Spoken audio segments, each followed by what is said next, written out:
dhe adhurimi i takojnë Allahut, salavatet, selamet. Ja dërgojmë Muhammed Mustafa alayhi salatu wassalam, familjes së tij, shokëve të tij dhe gjithë pasuesve të traditës së tij, deri në ditën kur nuk do të ekzistojë më kjo gjësi. Besimtarë nderuar, javën e kaluar kemi përfunduar trajtimin e disa prej vizioneve, disa prej sekuencave të së ardhmes që Allahu ja ka shfaqur Muhammed Mustafa sallallahu alaihi wasallam gjatë udhëtimit të tij nga Meka në Palestinë, konkretisht nga Mesjidul Haram në Mesjidul Aqsa.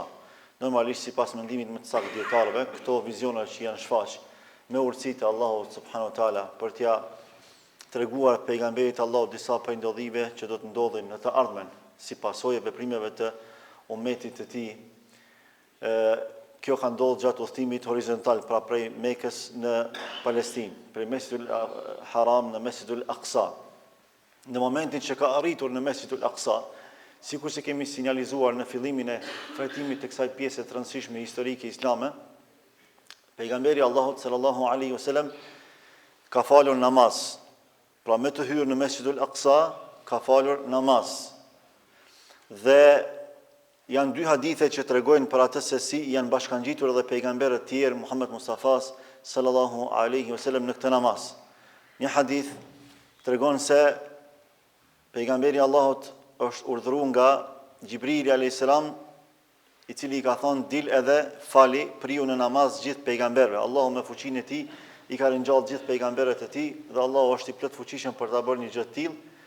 Dhe pejgamberi Allahut Muhammed Mustafa ka dalur imam i tyre. Një hadith tjetër tregon se vetë pejgamberi Allahut kur e ka sqaruar një gjë të tillë ka thënë se un jam falur, pastaj kur jam kthyer i kam parë pejgamberët e tjerë duke u falur pas meje. Sido që të jetë, ajo që tregojnë këto dy argumente është se pejgamberi Allahut sallallahu alaihi wasallam është përzgjedhur nga Allahu që të jetë imam i gjithë pejgamberëve për arsye se ky është vula e pejgamberisë. Pra, kjo ka qenë një dëshmi e drejtë për drejtë dhe një sihariç për Muhammed Mustafa sallallahu alaihi wasallam nga Allahu i Madhreshëm se ky është vula e pejgamberisë dhe të gjithë pejgamberët e Allahut janë nën flamurin e tij të fesë.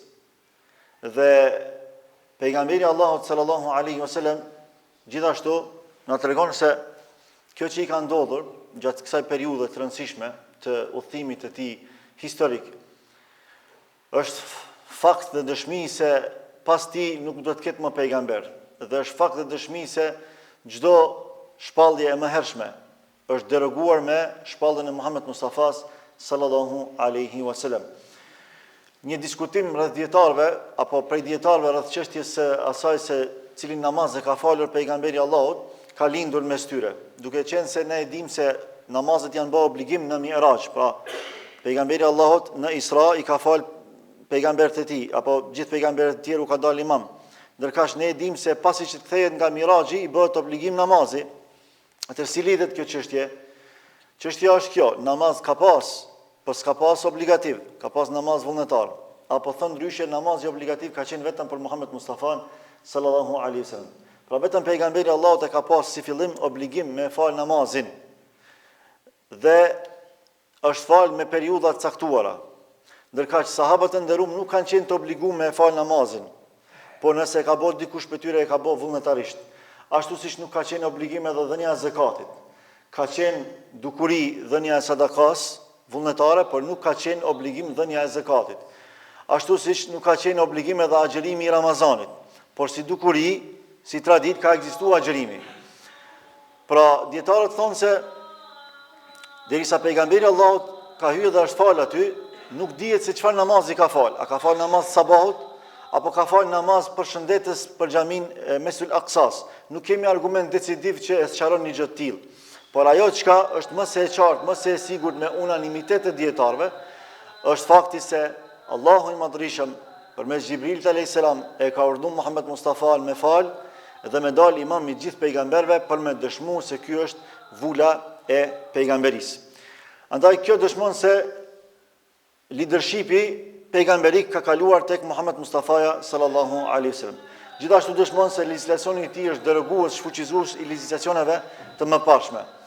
Dhe dëshmon se gjithë pasuesit e gjitha feve tjera e kanë obligim, pra gjitha ata që pretendojnë se e pasojnë Musën alayhis salam, gjithë ata që pretendojnë se e pasojnë Isën alayhis salam, e kanë për detyrë me pasu Muhammed Mustafan alayhi salatu wasalam, sepse është vula e gjithë kësaj loze pejgamberike dhe është finalizuesi i shpalljes së Allahut subhanahu wa taala. Po i njëjti Zot i ka dërguar shpallje edhe Musës edhe Isës edhe Muhammed Mustafas alayhi salatu wasalam. Dhe po i njëjti Zot kërkon që ashtu siç i kanë pasu popujt e caktuar, pejgamberët e caktuar, ta pasojnë Muhammed Mustafan sallallahu alaihi wasallam si pejgamber i gjithë njerëzimit. Dhe vetë Rasulullah sallallahu alaihi wasallam në një hadith madhështor thot: "Walladhi nafsu Muhammedin biyadihi", pasha atë në dorën e cilit është shpirti Muhamedit, pra betohet në Allahun e Madhërisëm. "La yasma'u bi ahadun min hadhihi al-umma", nuk dëgjon dikush prej njerëzimit për mua, pra që ka marrë si pejgamber. "La yahudiyun", as qifut, wala nasraniyun, as i krishter, thumma yamutu wa lam yu'min billadhi ursiltu bihi, e pastaj i vdes, pra pasi që e dëgjon dhe e kupton se ka dalë Muhammed Mustafaja si pejgamberi Allahut, është finalizuar shpallja me të. Thot dëgjon për mua. Dhe nëse e vdes pa besuar mua, illa kana min ashabin nar, dhe nëse vdes pa besuar mua dhe shpalljes time, ai do të përfundojë si banor i zjarrit. Pra të gjithë njerëzit mbarë kanë obligim me besu shpalljen e Muhammed Mustafas sallallahu alaihi wasallam dhe pejgamberin e tij. Për këtë arsye kur pejgamberi Allahut e pa Omerin radhiyallahu anhu një ditë prej ditësh e kishte një copë prej Tevratit, pra një tekst prej Tevratit e kishte në dorë, dhe Omeri ka qenë prej të paktëve që ka ditë shkrim e lexim, pra prej të arsimuarve të asaj kohe. Edhe fillon Omeri të tregon se i thot ja Rasulullah, po dëgjojmë shumë fjalë të mira nga këto pjesë të Tevratit, që po na i vinë, po na i sjellin çifutët. Po dëgjojmë shumë fjalë të mira, domethënë fjalë që po përputhen me mesazhin tonë, me mesazhin e Islamit. Pejgamberi Allahut sallallahu alaihi wasallam i thot Omerit: "A po keni dyshim në atë që ka marrë dhun? Pra apo bëni këtë nga dyshimi se mos vallë të fjalë nuk janë pe Allahut, dhe po besoni që ato që po asillin çifutët janë të vërteta, ndërkaq kjo që unë po asilluve nuk është e vërtetë. Laqad ji'tukum biha bayda'an naqiyya", unë nuk kam ardhur me këtë shpallje e cila është e bardhë dhe e pastër plotësisht. "Walau kana Musa hayyan wattaba'tumuhu wa taraktumuni dalaltum", edhe sikur të ishte Musa gjallë sot me mua, e ta pasonit Musën, e të mlinit mua, do të devijonit. Pra shumë e vërtetë që Musa alayhis salam ka qenë pejgamberi i Allahut. Shumë e vërtetë. Ka thirrë me urdhër të Allahut, por ka qenë pejgamber i një populli të caktuar, vetëm për Beni Israilit. Thot edhe sikur të ishte Musa gjallë sot, e ju ta pasonit Musën, e të mos më pasonit mua, do të gabonit, do të devijonit. Një transmetim tjetër thot, edhe sikur të ishte Musa sot gjallë, ai do të më pasonte mua. Pra, edhe sikur të ishte në mesin tonë Musa, s'kish me pasu mua Tevratin sepse është deroguar me Kur'anin, është shfuqizuar me Kur'anin. Do të më pasonte mua dhe do të vinte pas meje si pejgamberi i fundit. Pse ndodhi Israja dhe Miraxhi nga Mesjidul Haram në Mesjidul Aqsa? Dua shkurtimisht të flas për këtë veçori dhe për këtë madhështi të lidhjes mes Mesjidul Haram në Qabe dhe Mesjidul Aqsa në Palestinë.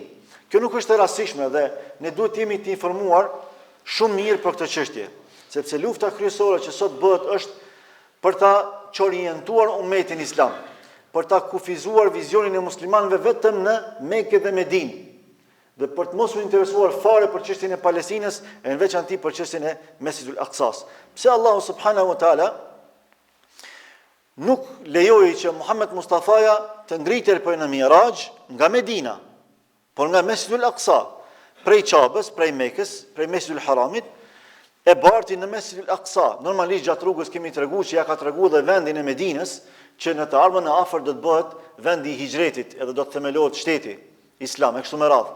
Por megjithatë nuk e kanë ngritur në qiell prej Medinës, që asë kohë quhej Yathrib, por e kanë ngritur në qiell prej Mesjidul Aqsas, ku qëndron urtësia e kësaj.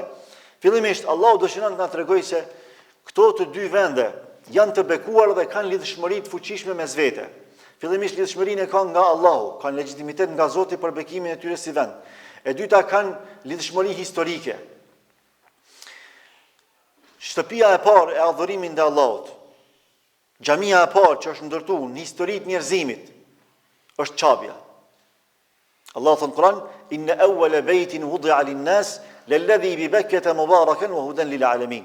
Shtëpia e parë e adhurimit, pra faltoria e parë që është ndërtuar për me adhuru Allahun në tokë, në gjithë rrugën tokësor, është Qabja. Ndërkaq e dyta që është ndërtuar është Mesjidul Aqsaja. Argument për këtë e kemi edhe hadithin që Ebu Dherri radhiyallahu anhu e transmeton. Sahabiu i nderuar dhe shumë i devotshëm i thotë: "Ja Rasulullah, kush është xhamia e parë apo faltoria e parë që është ndërtuar në tokë?" Thotë: "Mesjidul Haram, është Qabja." Thotë: "E kush është pas saj?" Thotë: "Është Mesjidul Aqsa." Thotë: "Sa ka mes tyre?" Thotë: 40. Pra në bazë të hadithi, mes ndërtimit të parë të xhamisë parë në rrezullin toksor, që është Qabja, dhe mes të dytës që është Mesjidul Aqsaja, ka vetëm 40 vite. E tash disa dietar, disa historianë islam e kanë dhënë një mendim që për mua është shumë i qelluar dhe nuk përjashtohet mundësia që të jetë më i saktë. Ndonse nuk kemi argumente decisive, por këto janë ijtihadate, janë zellshmëri dietarëve, të cilët pasi që i analizojnë dhe i trajtojnë argumentet, e japin konkluzionin e tyre. Dhe thonë, qabën toksore, se ka një qabë qiellore, quhet Beitul Ma'mur, dhe ka qabë toksore, që është qabja në Mekë. Mes qabës qiellore, Beitul Ma'murit, dhe mes qabës toksore, ka një lidhje të drejtë për drejtë. Normalisht është diçka që i përket dimensionit që ne nuk e shohim, por kemi argumente që tregojnë për një gjë të tillë. Është një mendim që qabën e kanë ndërtuar në tokë me laqet e Allahut. Ka një mendim në tefsir që dëshmon se kinse e kanë ndërtuar qabën në tokë me laqet e Allahut. Por sipas tyre historianëve, me laqet e kanë ndërtuar Beitul Ma'murin në qiell, por në tokë e kanë ndërtuar njeriu.